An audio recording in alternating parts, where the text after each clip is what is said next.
Serviço Nacional de Saúde faz hoje 36 anos. Para assinalar a data, a Ordem dos Médicos do Centro organiza várias atividades, entre as quais o debate SNS Património dos Portugueses. É convidado da edição da manhã de hoje o Presidente da Ordem dos Médicos do Centro, o Dr. Carlos Cortes. Doutor, muito bom dia. Bom dia. Ora, Património dos Portugueses, 38 anos de SNS.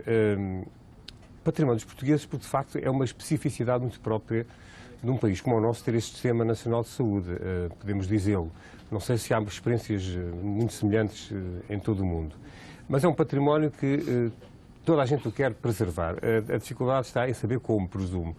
Olhando um pouco para o passado, para estas 3 décadas que já passaram, quase 4, a caminho das 4, qual é o balanço global de 36 anos de Serviço Nacional de Saúde?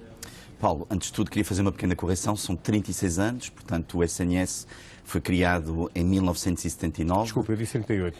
36, tem razão. Pela Lei 55/79 e foi uma conquista da democracia, são poucos anos depois da liberdade de Abril, e foi uma conquista de democracia que solidificou esta liberdade que Portugal tinha adquirido. E durante todos estes anos, durante 36 anos, aquilo que nos é reportado, aquilo que sentimos no dia a dia, é que o Serviço Nacional de Saúde tem trazido muitas felicidades, tem trazido muitos ganhos em saúde para os portugueses.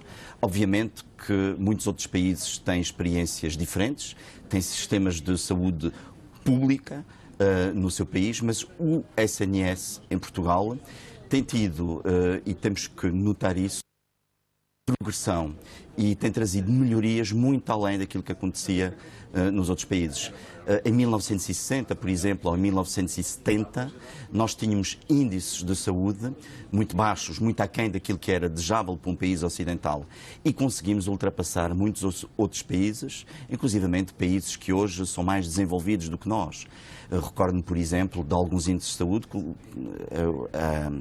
a mortalidade infantil, por exemplo, em que ultrapassamos muitos outros países, como, por exemplo, o Reino Unido, como a França. Muitos indicadores de saúde em Portugal, através do SNS, conseguiram atingir patamares que, provavelmente, quando foi criado o SNS em 1979, ninguém esperaria. Mas, portanto, o balanço é francamente positivo nesse aspecto e possivelmente até em toda, apesar dos últimos anos, e mais concretamente agora com a crise que se estabeleceu, com alguns dificuldades que o sistema está a atravessar. A minha pergunta é esta: depois desta experiência acumulada de tantos anos de Serviço Nacional de Saúde e de todos estes resultados, teme pelo futuro do sistema, ou acha que ele tem potencial para continuar a ser, de facto, o sistema dos portugueses, como diz? Obviamente, o SNS tem atravessado dificuldades muito graves, muito profundas, sobretudo estes últimos anos, da crise económica, social e até política que tem atingido os países, entre outros os países desenvolvidos. O SNS, durante estes 36 anos, trouxe muitas felicidades aos portugueses. Obviamente que hoje o sinal que eu queria dar para estas comemorações dos 36 anos é um sinal de esperança, mas é uma esperança intranquila. É uma esperança que apela também ao empenho dos portugueses, apela ao desafio dos profissionais de saúde e, sobretudo, à responsabilização dos dirigentes da área da saúde para não deixarem morrer algo que trouxe tantas mais-valias, tão bem-estar aos portugueses. A Ordem dos Médicos tem denunciado estes últimos anos muitas dificuldades que tem atravessado o SNS, muitas decisões profundamente erradas trazidas pelo Ministério da Saúde, que prejudicam a qualidade da prestação dos cuidados de saúde aos doentes, aos utentes do SNS. Agora, a mensagem hoje não é uma mensagem de desânimo. A mensagem hoje é uma mensagem de olhar para o futuro, de fazermos um esforço muito grande para mantermos algo que, comprovadamente, estes anos trouxe um maior bem-estar aos portugueses. Houve, aqui há uns anos, a introdução das taxas moderadoras, talvez uma das, depois da criação do SNS, a maior alteração introduzida no sistema, porque, de facto, a ideia original era de que o sistema acabasse por ser gratuito um dia, seria a utopia. Hoje em dia é óbvio que já ninguém defende isso, porque na prática é impossível. Considera que as taxas moderadoras continuam a ser necessárias e estão, de facto, a níveis razoáveis, aceitáveis para a população portuguesa? As utopias são importantes para as sociedades, para desenvolver as sociedades, para nós termos objetivos que, tentando ser alcançados, acabamos por progredir. As taxas moderadoras, atualmente, não são taxas moderadoras, são copagamentos. O princípio da taxa moderadora é regular um pouco o sistema, é determinados doentes, determinados utentes, não usarem serviços para os quais a sua patologia, o seu estado agudo na altura, não necessita. Utilizar, por exemplo, os cuidados de saúde primários, que são pouco utilizados. O sistema está formatado para toda a gente ir à urgência. Isso tem consequências muito nefastas sobre o trabalho dos hospitais, porque a maior parte dos recursos são alocados à urgência, os recursos humanos, os recursos técnicos.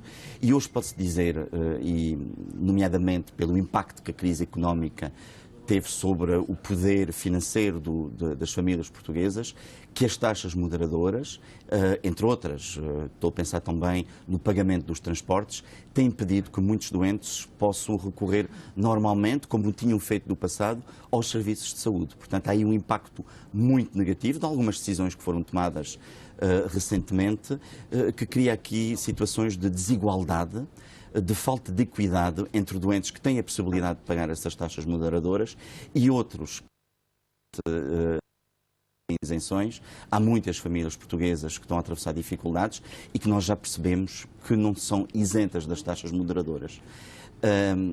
Isso impede que elas se dirijam aos serviços de saúde e que comprem as suas medicações. Defendam um alargamento do leque das isenções?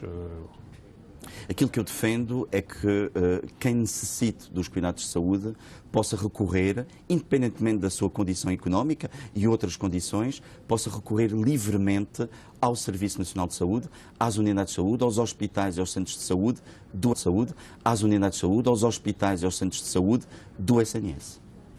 Muito obrigado pela sua vinda aqui. Só sublinhar que este debate vai acontecer ainda hoje, não é? Em Coimbra, com a presença de alguns convidados é um debate importante. Sim, que trará a Coimbra ex-ministros da Saúde e protagonistas atuais do Serviço Nacional de Saúde, da saúde em Portugal.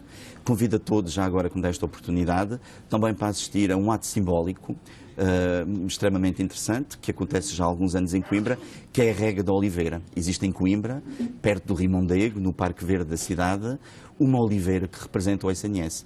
E todos os dias, entre outras pessoas, o Dr. António Arnaud, a doutora Isabel Garcia ou o Dr. Armando Gonçalves, entre outros, vão regar religiosamente a árvore do SNS, num ato de simbolismo que significa que temos que dar força a uma árvore que é importante, que é a árvore da oliveira, que é uma árvore eterna, que é uma árvore que tem ajudado muito a humanidade, representa o humanismo, representa também o apoio social a quem necessita dele, e todos os anos este ritual, esta mensagem é importante. O SNS existe, o SNS é forte, o SNS, tenho a certeza, que continuará por muitos anos, mas precisa pontualmente de uma ajuda humana, que é este ato da rega. Fica então aqui o convite. Muito obrigado mais uma vez. Bom dia. Obrigado. E vamos para já saber como é que está o trânsito a esta hora. César.